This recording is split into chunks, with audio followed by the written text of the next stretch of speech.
जय हिंद दोस्तों, आशा करता हूं कि आप सभी रोजाना की तरह अच्छे होंगे। तो दोस्तों, आज की वीडियो में हम चर्चा करेंगे कि सी टैट या यूपी टैट को पहली ही बार में कैसे क्रैक किया जा सकता है। जी हाँ दोस्तों, अगर आप यूट्यूब पे ये वीडियो सर्च कर रहे हो कि कैसे एक ही बार में सी टैट या फिर यूपी टैट को कैसे क्रैक करें, तो दोस्तों अगर आप इस वीडियो को लास्ट तक देखते हो तो उम्मीद करूँगा कि आपको दूसरा वीडियो देखने की ज़रूरत नहीं पड़ने वाली है।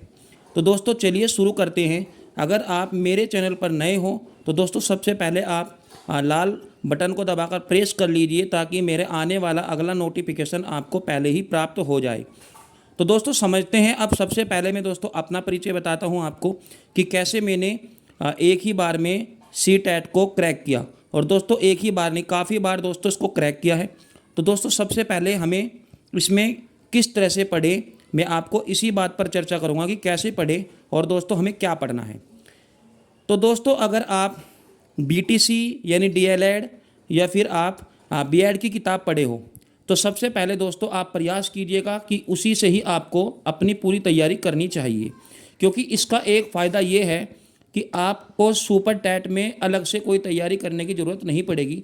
दोस्तों मैं बात केवल बाल मनोविज्ञान की यहाँ पर कर रहा हूँ, ठीक है। अन्य जो सब्जेक्ट हैं उनकी भी चर्चा करूँगा, लेकिन आज की वीडियो में दोस्तों केवल बाल मनोविज्ञान के लिए ही लेकर आया हूँ। तो अगर हम पहली ही बार में इसको क्रैक करना चाहते हैं तो दोस्तों समझिएगा, सबसे पहले हमें जो हमारे बीटीसी या फिर डीएलएड की जो बुक्स हैं उसको बहुत अच्छे से पढ़ना है। अगर आपके पास बहुत अधिक टाइम हो, यानी कि अगर आपको लग रहा है कि मेरे पास 1 साल या 6 महीने का टाइम है, तो दोस्तों आप उन बुक्स से पढ़िए। और दोस्तों तभी तरीका तो यही है। दूसरा दोस्तों ये है कि अगर आप मेन इम्पोर्टेंस केवल फैक्ट को समझते हैं, केवल कॉन्सेप्ट को तैयार करते हैं, तो दोस्तों यूपी टैट हो या सी टैट हो या फिर अन्य किसी राज्य का टैट हो, आसानी से क्रैक किया जा सकता है। और दोस्तों बाल मनोविज्ञान विषय एक ऐसा विषय है जिसमें पूरे में से पूरे नंबर लाना एकदम आसान है। और दोस्तों ये तभी आसान है अगर हम बहुत अच्छे से इसकी तैयारी करें, यानी कि केवल इसके कॉन्सेप्ट को भी अगर हम पढ़ते हैं तो हमारा प्रदर्शन इसमें बहुत अच्छा हो सकता है। तो देखिए दोस्तों, मेरे द्वारा एक बहुत अच्छा नोट्स बनाया गया है जो केवल कॉन्सेप्ट को ही देखता है। तो देखिए दोस्तों, सबसे पहले यहाँ मैं केवल इस नोट्स में बात करता हूँ ओनली कॉन्सेप्ट की। तो दोस्तों सबसे पहले मैंने केवल उन्हीं बिंदुओं पर चर्चा की है इस नोट्स में जिस तरह का क्वेश्चन एग्जाम में पूछा जाता है। यकीनन दोस्तों इसमें मैंने पिछले कई जो सालों के, यानी कि जितने भी प्रीवियस एग्ज़ाम हैं, चाहे यूपी टैट हो या फिर सी टैट हो, जितने भी अब तक एग्ज़ाम हुए हैं, सभी बिंदुओं को ध्यान में रखते हुए और दोस्तों जो हमारा बीटीसी और जो बीएड का पाठ्यक्रम है उसको ध्यान में रखते हुए एक बहुत अच्छा नोट्स बनाया है। और इस नोट्स के माध्यम से दोस्तों हम बहुत अच्छा प्रदर्शन एग्जाम में कर सकते हैं। यकीनन ये नोट्स दोस्तों मैंने जब एक बार यूपी टैट और दोस्तों सी टैट क्रैक किया, उसके बाद दोस्तों मेरे मन में विचार आया कि एक ऐसा नोट्स होना चाहिए जो सभी के लिए बहुत ज़्यादा फायदेमंद हो। तो दोस्तों इसमें अगर आप जीरो लेवल से तैयारी कर रहे हो तो आप फिर भी इस नोट्स के माध्यम से दोस्तों अपनी तैयारी को बढ़ा सकते हैं। तो कैसे करेंगे ये सब इसी बिंदु पर दोस्तों हम चर्चा करेंगे। तो दोस्तों आप जो है वीडियो के लास्ट तक बने रहिएगा। तो सबसे पहले समझते हैं। देखिए मैं आपको नोट्स का हिंट बता देता हूँ। मैंने यहाँ पर मनोविज्ञान का परिभाषा भी दोस्तों लिया है, क्योंकि कई बार सीधे कि ये किस भाषा का शब्द है, कहाँ से लिया गया है, ठीक है, इतने आसान क्वेश्चन भी दोस्तों कभी कभी आ जाते हैं, ठीक है। मनोविज्ञान को आत्मा का विज्ञान कहते हैं। कहने को तो दोस्तों ये बात बहुत सिंपल है, लेकिन जब एग्जाम हॉल में देखने को मिलती है दोस्तों तो अपने आप में एक बड़ी बात हो जाती है। जैसे सब यहाँ बात करेंगे, देखो मनोविज्ञान शब्द किसने दिया, ठीक है दोस्तों, तो केवल ये कॉन्सेप्ट है, ठीक है। इन्होंने अपने किस पुस्तक में दिया, ठीक है, तो साइकोलॉजिया में दिया। मनोविज्ञान के प्रथम जनक कौन है, यानी कि जनक कौन है, इसके अरस्तु हैं। 16वीं शताब्दी में जैसे जैसे दोस्तों मनोविज्ञान का विकास हुआ है तो वैसे वैसे इसकी डेफिनेशन भी, इसकी परिभाषाएं भी बदलती गई हैं। मनोविज्ञान का विकास आत्मा के रूप में, मन के रूप में, चेतना के रूप में और दोस्तों व्यवहार के रूप में। और अगर हम इनके वैज्ञानिकों की बात करें, यानी कि आत्मा के रूप में, मन के रूप में, चेतना के रूप में, व्यवहार के रूप में, तो सभी वैज्ञानिक दोस्तों यहाँ पर अलग अलग हैं। यानी कि सभी ने मनोविज्ञान की परिभाषाएं अपने हिसाब से अलग अलग दे रखी है। और एग्जाम में यहाँ से काफ़ी क्वेश्चन ट्रेंड करते हैं। जहाँ तक मैं समझता हूँ 4 से 5 क्वेश्चन आपको मनोविज्ञान से एकदम सीधे सीधे मिलते हैं दोस्तों। अगर हम यहाँ पर मनोविज्ञान की उत्पत्ति की बात करें तो मैंने अपने नोट्स में इसको भी लिया है। तो दोस्तों मैं इस नोट्स की एक खासियत आपको और बताऊँगा। फिलहाल देखिए दोस्तों, मैंने जो है यहाँ पर जैसे अभी मैं आपको बता रहा था कि आत्मा का विज्ञान अरस्तु और प्लेटो ने दिया, मस्तिष्क का विज्ञान पेम्पोलॉजी, चेतना का विज्ञान विलियम वुंट, ठीक है, व्यवहार का विज्ञान वाटसन। दोस्तों ये बड़ा इंपॉर्टेंट है, व्यवहार का विज्ञान दोस्तों कौन है?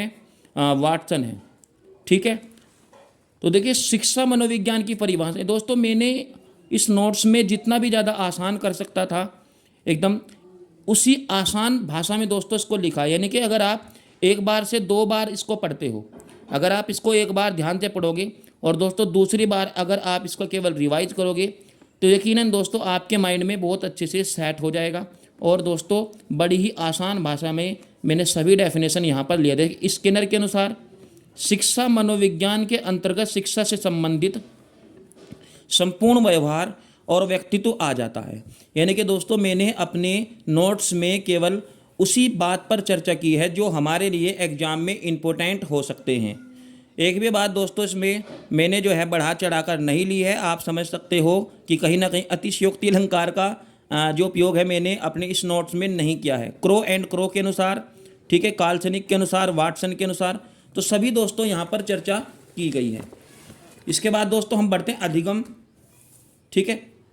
अधिगम का क्या अर्थ है? लर्निंग का क्या अर्थ है दोस्तों? सीखना, व्यवहार में परिवर्तन। और दोस्तों इसकी बहुत सारी परिभाषाएं यहाँ पर हमने ली है, ठीक है। अलग अलग वैज्ञानिक दोस्तों इसके मैंने यहाँ पर ली हैं। दोस्तों आप समझ सकते हो कि जो भी मैंने यहाँ नोट्स में अपने नोट्स में दोस्तों किसी भी टॉपिक का जो इम्पोर्टेंट पॉइंट लिया है वो भी आप देख सकते हो, ठीक है। यानी कि नोट्स जो है दोस्तों एक किसी अच्छी किताब से कम नहीं है, ठीक है। बहुत ही ज़्यादा दोस्तों मैंने इसको जो है बनाने में समय दिया है और आप भी ऐसा सुंदर सा नोट्स बनाकर पढ़िए। और दोस्तों सबसे मज़े की बात यह है कि इस नोट्स को अगर आप प्राप्त करना चाहते हो पीडीएफ के रूप में तो दोस्तों ये नोट्स एकदम आपके लिए फ्री है। राष्ट्र हित में दोस्तों आपके एक सुनहरे और अच्छे भविष्य के लिए दोस्तों एकदम सकारात्मक ऊर्जा के लिए, ठीक है, आप इसको प्राप्त कर सकते हो। और दोस्तों अपना जो आपका जो प्लेटफार्म है सीटैट या यूपी टैट को क्रैक करना या फिर सुपर टैट को क्रैक करना, दोस्तों सुपर टैट का तो मैं नहीं कहता हूँ क्योंकि दोस्तों मैंने इसको केवल टैट लेवल का आधार मानकर ही दोस्तों यहाँ पर इसको मैंने बनाया है, ठीक है दोस्तों। तो देखिए कुछ क्वेश्चन भी लिए हैं जिसे सीखने से क्या तात्पर्य है। मनोवृत्ति में परिवर्तन, व्यवहार में परिवर्तन, व्यवहार में अपेक्षाकृति अस्थायी परिवर्तन, ठीक है, अनुभूति में परिवर्तन। तो दोस्तों आप समझ सकते हैं कि सीखने का क्या मतलब है, व्यवहार में अपेक्षाकृत अस्थायी परिवर्तन। यानी कि सीखने से मतलब क्या होता है दोस्तों, जो व्यवहार होता है वो कहीं ना कहीं अस्थायी हो जाता है। मतलब एक बार अगर किसी के व्यवहार में जो है परिवर्तन होता है तो वो पूरी तरह से परिवर्तन यानी कि उसके पूरे जीवन के लिए एकदम से फिक्स हो जाता है, निर्धारित हो जाता है। तो देखिए दोस्तों अधिगम अक्षमता, यहाँ से एक क्वेश्चन एग्जाम में पूछा जाता है, 100% यहाँ से एक क्वेश्चन बनता है। तो इसीलिए दोस्तों मैंने इसको जो है यहाँ पर लिया है। पठन अक्षमता, लेखन अक्षमता, भावबोधक अक्षमता, अंकगणितीय क्षमता। तो दोस्तों अगर मैं अंकगणितीय क्षमता की बात करूं और पठन अक्षमता की बात करूं तो ये काफ़ी एग्जाम में ट्रेंड करने वाले क्वेश्चन हैं, लेकिन इसको भी मैंने यहाँ पर नहीं छोड़ा क्योंकि ये जो 2 हैं लेखन और भावबोधक क्षमता, ये भी दोस्तों कभी कभार देखने को मिल जाते हैं। आप किसी भी साल का पेपर जो है उठाकर देख लीजिए, यानी कि चाहे आप 2011 से लेके अब तक का कोई भी पेपर आप उठाकर देख सकते हो, सीटैट हो या फिर यूपी टैट हो, जूनियर हो या फिर प्राइमरी हो। यहाँ से दोस्तों ज़्यादातर आपका एक क्वेश्चन मिल ही जाता है। तो इसी चीज़ को दोस्तों मैंने यहाँ पर अपने नोट्स में ऐड किया है, ठीक है। आप ट्रिक के माध्यम से समझना चाहें तो ट्रिक के माध्यम से भी जो है समझ सकते हो, ठीक है। तो देखिए ज़रा मैंने इसकी ट्रिक्स भी ली है और सबसे इम्पोर्टेंट बात यह है कि इस ट्रिक्स को आप अपने हिसाब से भी पढ़ सकते हो। इसमें कुछ भी ऐसा नहीं है कि आप इसमें मतलब आपको कोई बताएगा, ऐसा नहीं है। आप जब इसको पढ़ोगे तो आपके खुद समझ में आएगा। जैसे डिस्कैलकुलिया, कैलकुलिया मतलब कैलकुलेटर, कैलकुलेटर मतलब गणितीय यानी कि गणना। तो देखो कैलकुलेशन यानी कि अगर आप कितने भी यहाँ पर दोस्तों अपने आप को कमज़ोर महसूस कर रहे हो, यकीनन बाल मनोविज्ञान विषय इस नोट्स के जरिए दोस्तों आप बिल्कुल सिंपल जो है कर सकते हो। ठीक है, आप बहुत अच्छे से इसको जो है देख सकते हो। जिस जगह पर दोस्तों मेरे से मिस्टेक हुई थी वो उसको पेज को जो है दोस्तों मैंने यहाँ से निकाल दिया है। तो देखिए ज़रा, हर वैज्ञानिक का यहाँ पर अलग अलग एक्सपेरिमेंट है। जैसे थायरॉइड के नियम, तो दोस्तों 2 नियम है, मेन नियम 3 है दोस्तों, गौड़ नियम 5 है। तो सभी को अलग अलग तरीके से जो है दोस्तों लिया है। जहाँ पर बात एक्सपेरिमेंट की होती है, यानी कि जिस मनोवैज्ञानिक ने दोस्तों किसी तरह का कोई प्रयोग किया है, जैसे क्वेश्चन सीधा सीधा आता कि जो बिल्ली पर प्रयोग करने वाले वैज्ञानिक कौन है, तो आप समझ सकते हो कि मैंने इसको हेडिंग में लिया है। ठीक है, थायरॉइड, मिस्टर थायरॉइड जो है ये बिल्ली पर एक्सपेरिमेंट करने वाले वैज्ञानिक हैं। ठीक है, अनुक्रियाकर्ता आर। ठीक है, उद्दीपन दोस्तों जितना भी यहाँ पर जो है कॉन्सेप्ट लिया गया है वो एकदम सिंपल तरीके से लिया गया है। इसमें कोई भी ऐसी भाषा या ऐसे शब्द का उपयोग नहीं किया गया जो देखने में बहुत ज़्यादा डिफिकल्ट हो। पावलोव अनुकूलित अनुक्रिया का सिद्धांत इन्होंने ये दिया। कहाँ के वैज्ञानिक थे? रूस के वैज्ञानिक थे। 1904 में नोबेल पुरस्कार मिला। और सबसे इम्पोर्टेंट बात यह है कि पावलोव के अलावा और किसी को नोबेल पुरस्कार नहीं मिला है। ठीक है, और किसके लिए मिला? कुत्ते पर प्रयोग के लिए। ठीक है, पाचन क्रिया पर इन्होंने बहुत ज़्यादा प्रैक्टिकल किए। पाचन क्रिया की अगर बात आती है तो कहीं ना कहीं जीव विज्ञान का हिस्सा है। अनुबंधन का इनको जनक भी कहा जाता है, कई बार एग्जाम में ट्रेंड करता है। दोस्तों वही अगर हम बात करें पावलोव के सिद्धांत के नाम क्या क्या है, वैसे तो मैंने अनुकूलित अनुक्रिया का सिद्धांत बता दिया, लेकिन दोस्तों इसके अलावा भी इसके कई सिद्धांत हैं, इनके मैक्सिमम 5 सिद्धांत हैं। ये भी देखो इसकी संख्या दे दी। एस टाइप का सिद्धांत। ठीक है, यानी कि इन 5 सिद्धांत में से ज़्यादातर एग्जाम में पूछा जाता है। ठीक है, 5 सिद्धांत में से ज़्यादातर एग्जाम में देखने को मिलता है। लेकिन दोस्तों जो एस टाइप का सिद्धांत है इसको भी आप नहीं छोड़ सकते हो, इसलिए मैंने दोस्तों इसको भी यहाँ पर नोट्स में लिया है। अच्छा, इनका एक्सपेरिमेंट क्या है? देखो मैंने यहाँ पर इसको भी लिया है, घंटी और भोजन। यानी कि घंटी रखा इन्होंने और भोजन रखा, यानी कि घंटी के हिसाब से इन्होंने भोजन देने की प्रक्रिया को देखा था। तो दोस्तों इन्होंने देखा है, आप भी समझ सकते हो इतना एक्सपेरिमेंट जो है इतना हार्ड नहीं है। ठीक है, आप समझ सकते हो कि यदि आप एक घंटी बांध लो और एक जो है कुत्ता बांध लीजिएगा और आप डेली कुत्ते को खाना खिलाने से पहले घंटी बजाइएगा, तो दोस्तों इससे क्या होगा? जब आप किसी दिन घंटी बजा दी लेकिन कुत्ते को खाना नहीं दिया है, तो दोस्तों आपको देखने को मिलेगा कि कुत्ते के मुंह से जो है पानी निकल रहा है, यानी कि लार निकल रही है, लेकिन आपने उसको खाना नहीं दिया है। यानी कि कहीं ना कहीं कुत्ते का कनेक्शन जो है वो घंटी से हो जाता है। तो एकदम समझ में आ गया होगा, मेरे केवल बताने से ही आपको समझ में आ गया होगा। ठीक है, इसके साथ दोस्तों देखिएगा पूरा नोट्स जो है आप देख सकते हो।